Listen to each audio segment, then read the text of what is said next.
There are loves that arrive like summer rain, gentle, sudden, undeniable. And there are others that come like storms, shaking the foundations of who we thought we were. When we speak of twin flames, we are not talking about ordinary love. This is not the kind of connection that simply brings butterflies to the stomach or smiles to the lips. This is the kind of love that tears you open to rebuild you from the inside out. At first, it may feel like magic, as if the universe has conspired to return a missing part of your soul. You recognize the other without needing words. Their presence feels like home, like something ancient being remembered. But just as quickly as the light appears, so does the shadow. Because when two mirrors meet, they reflect not only beauty, but also every crack, every wound, every unhealed scar. And that's when it starts to hurt. Spiritual love doesn't hurt because it's wrong. It hurts because it's real. It's the kind of love that doesn't let you hide. It forces you to confront your fears, your ego, your need for control. It asks for surrender, not of who you are, but of who you are not. This is the divine paradox. The one who awakens your deepest love is the same who stirs your deepest pain, not to punish you, but to call you back to yourself. So if it hurts, don't turn away. Don't label it as toxic or run from the fire. Sit with it. Listen. The pain is not your enemy. It is your teacher. It's the hand of the universe gently, or sometimes fiercely, nudging you toward healing, toward wholeness, toward self-love. Because the truth is, the twin flame journey is not about finding the other. It is about finding yourself in the presence of the other.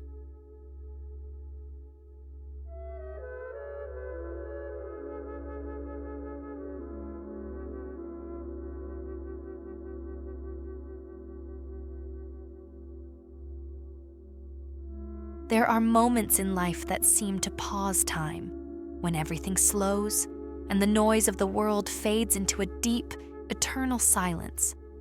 The moment you meet your twin flame is one of those sacred moments. It doesn't always look dramatic on the outside. It could be a glance across a room, a simple conversation, or even a quiet feeling that rises without warning. But something shifts, something awakens. You feel it not in your mind, but in your soul, an ancient memory stirring, as if your heart had been waiting for this person across lifetimes. It's not infatuation. It's not fantasy. It's recognition. They may be a stranger in this life, but your soul knows them.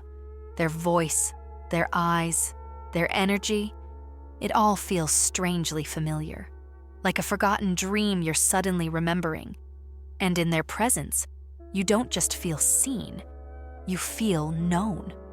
The connection goes beyond words. You begin to mirror each other in ways that feel both beautiful and unsettling. You laugh without knowing why. You feel their emotions as if they were your own. Time seems to bend when you are together, as if the universe is making space for something sacred to unfold. But with that recognition comes a sense of urgency, a pull so intense it can feel overwhelming. There's a reason for that. This isn't just a meeting. It's a reunion. It's the soul's way of saying, you've found what you've been seeking, but now the real journey begins. Because what starts with recognition soon demands transformation. The flame that lights up your heart also begins to burn away everything false. The masks, the fears, the patterns you've outgrown. The encounter is not the destination. It is the gate. And once it opens, there is no going back. Meeting your twin flame is not about fairy tales. It is about truth. It is about awakening to the parts of yourself you've forgotten, avoided, or denied. It is the beginning of a journey where love is not just something you feel. It is something that breaks you open so you can become who you were always meant to be.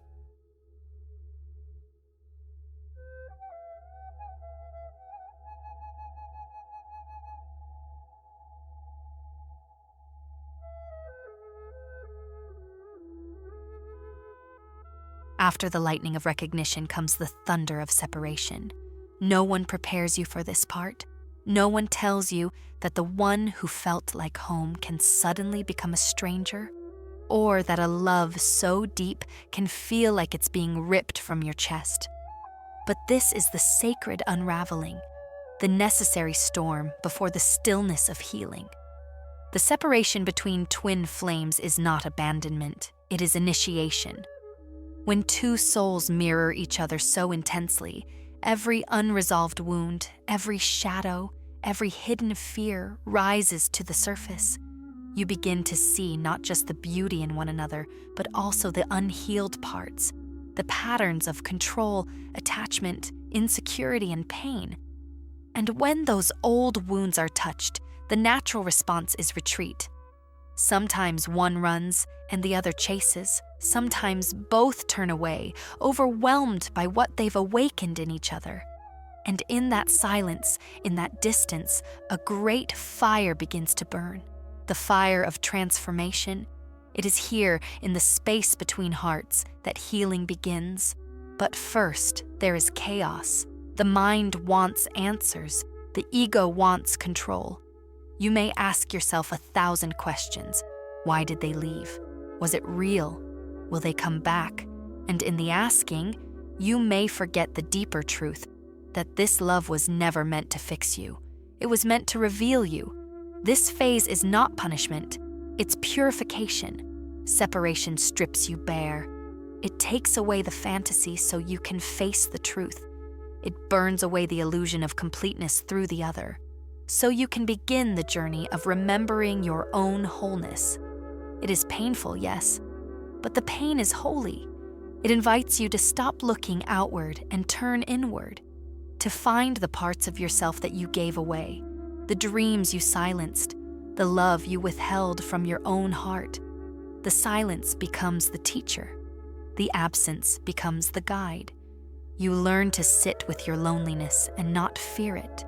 You learn to breathe through the ache and discover your own strength. And slowly, without realizing it, you begin to return to yourself. Because the purpose of the twin flame separation is not to destroy love. It is to expand it, to help you become the person you were born to be, before the world taught you to forget. Only when you no longer need the other to feel whole can you truly receive them again, as equals, as lights, as reflections of the love you've awakened within.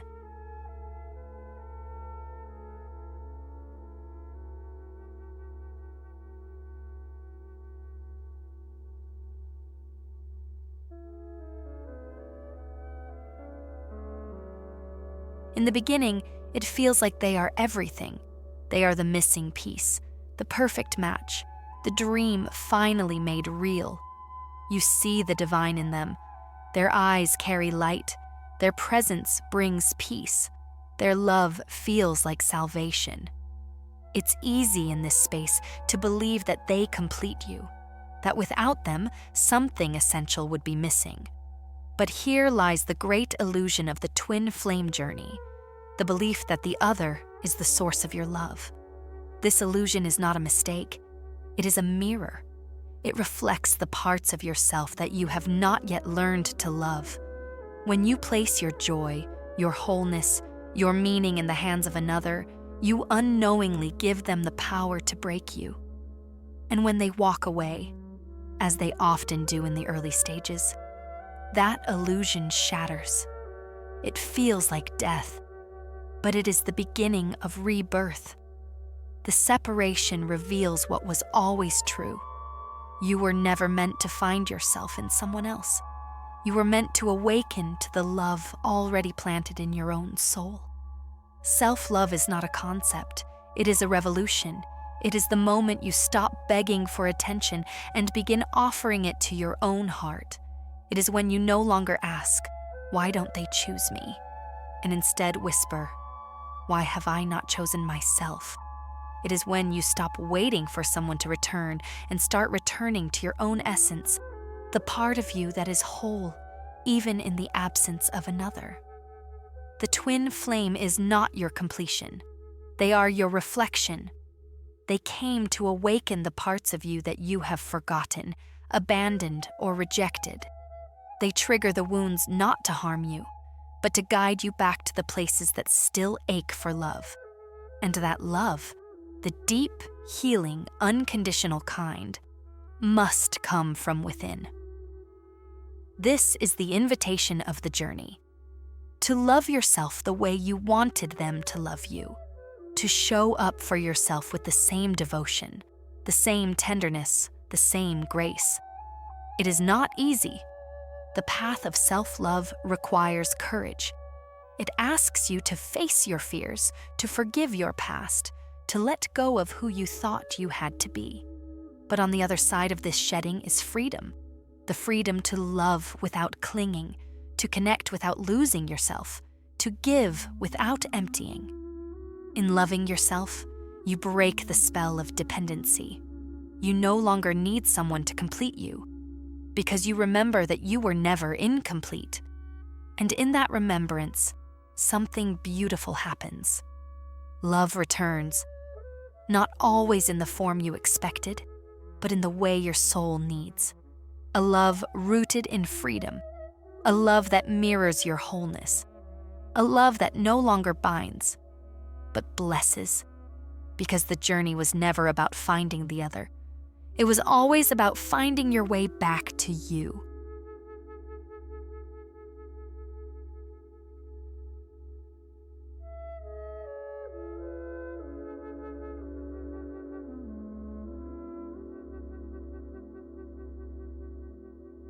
Transformation does not happen in moments of ease. It is born in the fire, in the friction between who we are and who we are becoming. Self-acceptance is not simply looking in the mirror and saying, "I'm enough." It is an alchemical process, slow, sacred, and often painful. It is the art of turning wounds into wisdom, shame into compassion, and fear into light. In the twin flame journey, this alchemy begins when you are left alone with your reflection. Without the distraction of the other, you are finally invited to face yourself fully. Not just the parts that are lovable, but also the ones you've hidden away. Your insecurities, your past mistakes, your scars and your shadows. Self-acceptance means no longer waiting to be healed by someone else's love. It is choosing to stand before your own soul and say, even this I will learn to love. Like any alchemist, you begin with base material, the heavy metals of your humanity. You stir the chaos of your emotions, your childhood wounds, your unspoken fears. You confront the inner critic, the perfectionist, the part of you that says you're not enough unless someone else says so. And slowly, through grace and patience, something begins to shift. The gold isn't found by avoiding the darkness. It's found by going into it, by seeing your vulnerability not as weakness, but as the doorway to your truth, by holding your inner child, not with judgment, but with the tenderness you always deserved. You begin to realize that you don't need to be fixed. You only needed to be seen by yourself. This is the true magic, the moment you stop trying to become someone else and start coming home to who you are. You embrace the contradictions, the softness, the strength, the fragility. You understand that wholeness does not mean perfection. It means integration. And when you accept yourself, something quiet and miraculous happens. You no longer chase love, you radiate it. You no longer fear rejection. You trust your own presence. You no longer hide because you know that your truth is not too much. It is medicine. The alchemy of self-acceptance doesn't just change how you see yourself. It transforms how you love, how you connect, and how you walk through the world. And in that inner glow, the soul begins to whisper, "You are enough. You have always been enough. Welcome back to your heart."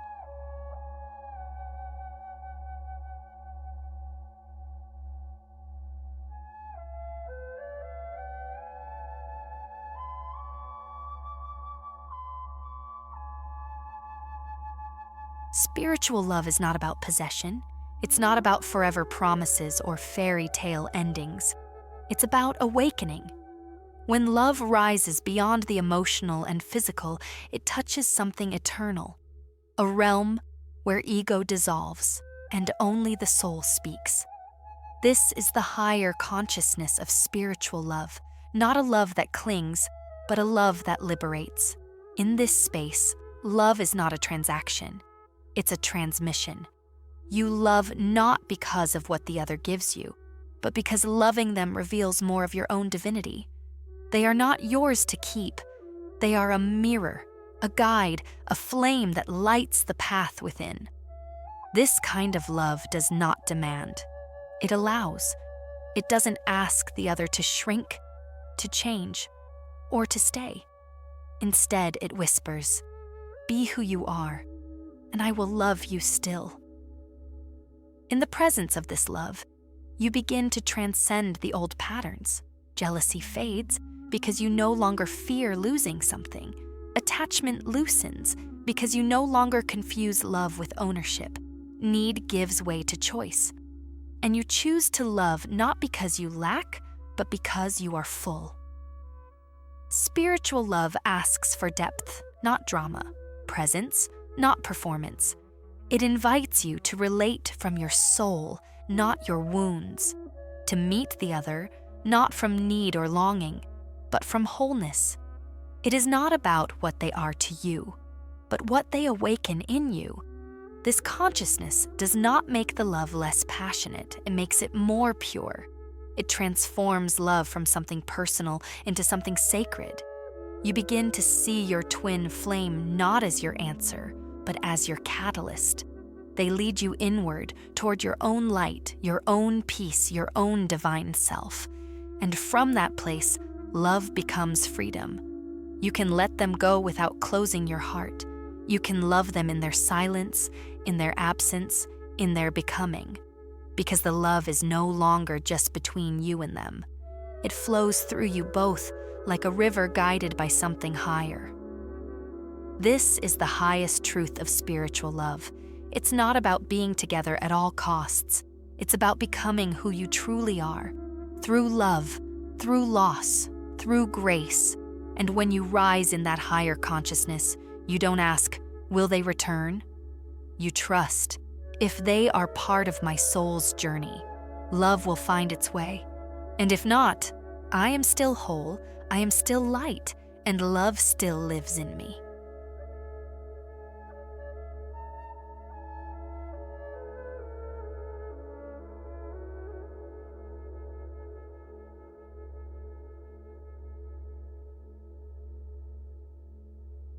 There comes a moment quietly and without warning when you realize you are no longer the same. You've walked through fire of longing, of loss, of awakening, and something inside you has shifted.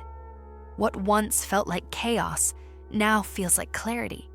What once broke you now builds you. And what once felt like the end was only the beginning of you. This is the emergence of the new self. Not someone different, but someone real.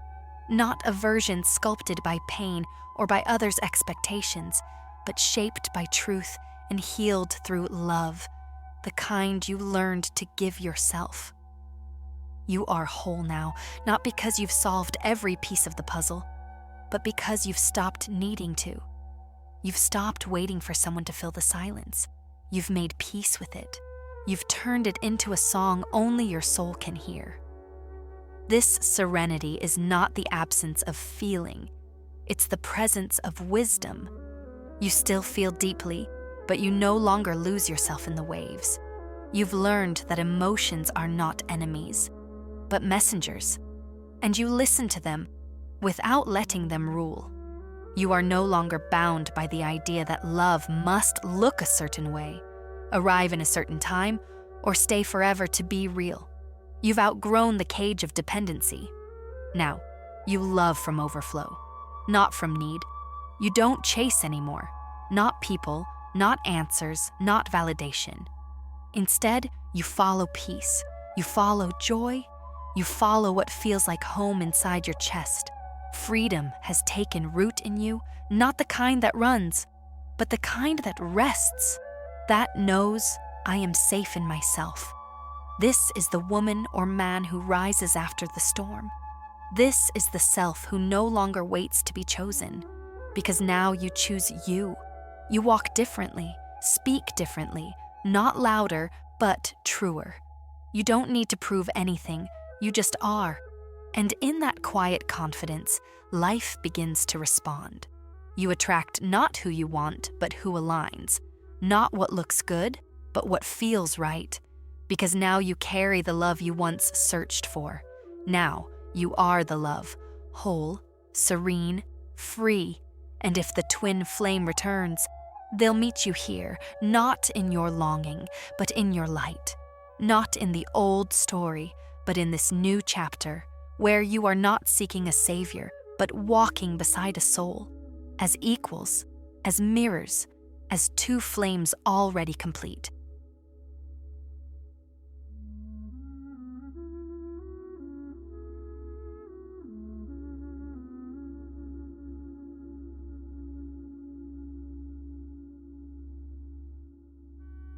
In the silence that follows the storm, something sagrado happens.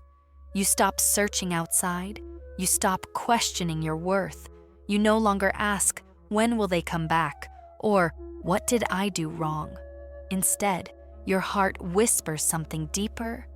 I came back to myself. And that was the real home I was looking for. The twin flame journey was never just about finding another. It was always a map leading you inward to meet your wounds, to heal your heart, to reclaim the parts of you that you had forgotten. Because true love cannot arrive until you do. When you begin to love yourself, deeply, radically, without conditions, something shifts in the universe. You no longer chase love, you attract it. Not because you need it, but because you are it. Your energy changes, you become magnetic, not for drama, not for pain, but for peace, for truth, for a love that sees your light and respects your silence, a love that meets you where you are, not where you once were. This is the paradox of the path. You searched for them, but you found you.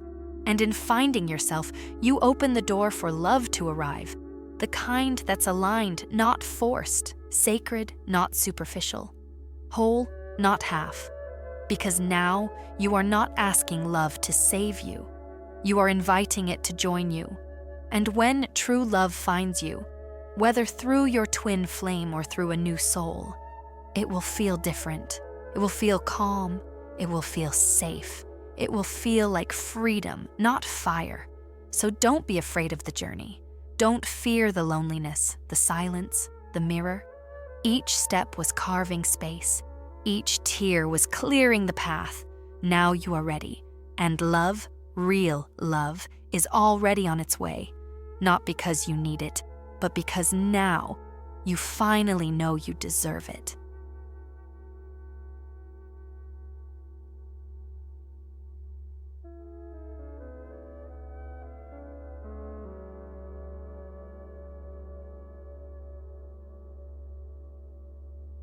If this journey touched your heart and helped you see love and yourself in a new light, don't forget to like this video, subscribe to the channel, and turn on the notification bell. Share your story in the comments. Have you met your twin flame or begun the path of self-love? Your voice could be the light someone else needs. Together, we grow. Together, we rise.